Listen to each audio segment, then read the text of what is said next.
नमस्कार। आज की जो मेरी कविता है उसका नाम है वृंदावन को वन रहने दो। तो आइए सुने कविता। मैं कान्हा मैं कृष्ण कन्हैया कई रूप दिखाता हूँ, प्रत्येक मनुष्य के हृदय भावों में मैं अनेक रूप बन जाता हूँ। अनेक रूप, कोई लाला कोई गोपाला सखा, कोई विष्णु अवतार मान भोग लगाता है, कोई नन्हे लड्डू गोपाल स्वरूप की सेवा नित कर जाता है। नन्हे गोपाल की सेवा, तो क्या वो सेवा मैं कृष्ण पाता हूँ? जी हाँ, भक्ति भाव से भाव विभोर हो मैं स्थापित मूर्ति में प्रकट हो जाता हूँ। यूं तो अनेकों अनेक उदाहरण मेरे, किंतु मैं तुम्हें पुराणों में वर्णित राधा वल्लभ बाके बिहारी का भी प्राकट्य बताता हूँ। ब्राह्मण आत्मदेव शिव जी के उपासक, अरे उनके पूर्वज भी शिव जी को ही मानते आते हैं। एक दिन आत्मदेव की घोर तपस्या से प्रसन्न हो शिव जी प्रकट हो जाते हैं। मांगो आत्मदेव, वर मांगो। प्रभु, हम मांग नहीं पाते हैं, कृपया जो आपको प्रिय हो, आपके हृदय में बसे हो वो दे दें। शिव जी राधा वल्लभ लाल जी का विग्रह आत्मदेव को प्रदान कर जाते हैं। आत्मदेव सुनो, श्री राधा वल्लभ हमारे प्राण सर्वस्व हैं। ये राधे कृष्ण का युगल जोड़ा, ये दो नहीं एक ही बहुमूल्य है। एक आकार है राधे में कृष्ण, कृष्ण में राधे समाहित है। इनकी इच्छा से होंगे जगत को राधा वल्लभ के दर्शन अति दुर्लभ लाभदायक हैं। तब शिव जी आत्मदेव को राधा वल्लभ की सेवा पद्धति बताते हैं। ना केवल आत्मदेव, उनके वंशज भी राधा वल्लभ की सेवा कर जाते हैं। तब एक दिन आत्मदेव के स्वप्न में राधा रानी आती हैं। आत्मदेव को आदेश दोनों पुत्रियों का विवाह महाप्रभु हित हरिवंश से तथा भेंट में विग्रह राधा वल्लभ का देना निर्देश दे जाती हैं। इधर महाप्रभु हित हरिवंश को भी स्वप्न में देवी राधा रानी दर्शन दे जाती हैं। विवाह आत्मदेवी की पुत्रियों के संग करना बताती हैं। महाप्रभु हित हरिवंश जब ब्राह्मण आत्मदेव के यहाँ जाते हैं, दोनों स्वप्न की बात एक दूसरे से कर जाते हैं, अचंभित से रह जाते हैं। आत्मदेव की पुत्री कृष्णदासी और मनोहरी का विवाह हित हरिवंश जी से करवाते हैं। भेंट में मिली राधा वल्लभ जी की शिव जी द्वारा दी गई मूर्ति हित हरिवंश वृंदावन में स्थापित कर जाते हैं। गुरु राधा रानी के स्वप्न में दिव्य दरस हित हरिवंश को दीक्षित कर जाती हैं। राधा रानी राधा वल्लभ के बगल में गुरु रूप में गद्दी हित हरिवंश द्वारा पाती हैं।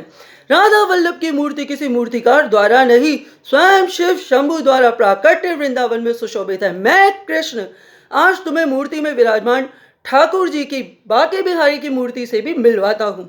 कैसे प्राकट्य हुआ धरती पर विश्लेषण दे जाता हूँ। दासों में दास हरिदास निधिवन में कृष्ण भक्ति में लीन हो भजन गाते थे। हरिदास की भक्ति रस से प्रभावित हो राधे कृष्ण आज भी और तब भी निधिवन में रास रचाते थे। तानसेन की गुरु हरिदास की भक्ति राधे कृष्ण को निधिवन में नित ले आती थी। एक दिन हरिदास की भक्ति रस से प्रसन्न हो श्री कृष्ण प्रत्यक्ष प्रकट हो जाते हैं। हरिदास श्री कृष्ण को प्रेम भाव से ठाकुर बुलाते हैं। तब राधा भी श्री कृष्ण से प्रकट हो आती है, किंतु हरिदास के मुखमंडल पर चिंता की रेखा छा जाती है। ठाकुर जी, जो तुम रहोगे संग तो मैं तुम्हारी सेवा श्रृंगार लंगोट से भी कर जाऊंगा, किंतु राधा रानी के श्रृंगार की व्यवस्था मैं ना कर पाऊंगा। ऐसा सुनते ही कृष्ण राधे में राधे कृष्ण में जा समाते हैं। विग्रह मूर्ति रूप जुगल किशोरी बन जाते हैं। ये मूर्ति रूप हरिदास कुछ ऐसी पंक्तियां गाते हैं। होठों पर बांसुरी लगाए, कमर जैसे होठ टिकाए, एक पैर में दूजा पैर फंसाए, उधर सदा अधर सदा मुस्काते हैं। तीन कोण पर झुकी मुद्रा देख हरिदास मुझ कृष्ण को बाके बिहारी बुलाते हैं।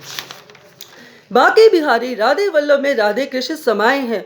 मूर्ति स्वरूप है, किंतु दर्शन जगत ने केवल कृष्ण इच्छा से ही पाए हैं। हरिदास के निधिवन में मैं और राधे नित रास रचाने आज भी जाते हैं। लता पता गोपी बन जाती, किंतु प्रभात में मैं और राधे भी बाके बिहारी में जा समाते हैं। ब्रज नंदौन मथुरा वृंदावन बरसाना नंदगांव आदि कल कल बहती यमुना महारानी ब्रज का रज मेरा ही गीत गाता है। किंतु पंच तत्व की मूर्ति मनुष्यों ने प्रगति के नाम पर मेरे ब्रज को ही ना छोड़ा है। हरली रस तुमने ब्रज की, बाके बिहारी के मंदिर को गलियों को संकुचित कर छोड़ा है। इतने में भी दृष्टि नहीं हुई तुम्हारी? तुम ब्रज केवल घूमने को प्रभात में आज संध्या में जाते हो? नहीं नहीं, अंतिम श्वास वृंदावन में आए घर वृंदावन में बनाते हो। वृंदावन में जो घर चाहो घर को वृंदावन क्यों ना बनाते हो? मैं तुम्हारे भीतर दृष्टा आत्मस्वरूप हूँ, तुम ये क्यों भूल जाते हो? ब्रजनंदन कहलाता था, भाग खंड खंड हो आए हैं। ये कैसी भक्ति है तुम्हारी, ये भाव मुझे ना भाए हैं।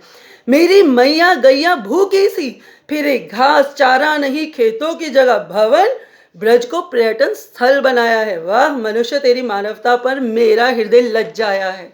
किंतु जब मनुष्य को अपने जीवन अपनी देह तन के लिए समय ही नहीं, जो स्वयं के जीवन को मोल ही ना देता हो, मानव जीवन क्षण भंगुर है, ज्ञात है पर ज्ञान नहीं, रज नहीं है, ब्रज नहीं है, चिंतित यमुना महारानी का हृदय परिवर्तन देख घबराया है। मंदिर ही मंदिर, सदन भवन, तंग गलियां, प्रदूषण चिंता का विषय बन आया है। सुनो, मैं कृष्ण कन्हैया ब्रज नंदोन का निवासी, मेरा वृंदावन मुझे दे दो। जहां रास रचाऊं मैं राधे संग, वो निधि वन उसके आस पास कर वन को वन ही रहने दो। राधा वल्लभ बाके बिहारी तुमसे गुहार लगाते हैं, मांगो तो भक्ति मांगो मुझसे, किंतु वृंदावन में अत्यधिक भवन निर्माण मुझे न भाते हैं। जिस वृंदावन की लता पता कण कण मुझ में समाये हैं, वो मेरी जन्मभूमि मोर कुटी बरसाना, कृपया जैसे थे वैसे रहने दो। बसा लो वृंदावन को अपने घर में, वृंदावन को वन रहने दो, वृंदावन को वन रहने दो। वृंदावन को नैनों में बसाओ, वृंदावन को हृदय में जगाओ। कृपया वृंदावन में घर नहीं, अपने घर में हरि कीर्तन से वृंदावन ले आओ। वृंदावन को वन रहने दो, वृंदावन को वन रहने दो। बहुत बहुत धन्यवाद, बहुत बहुत धन्यवाद।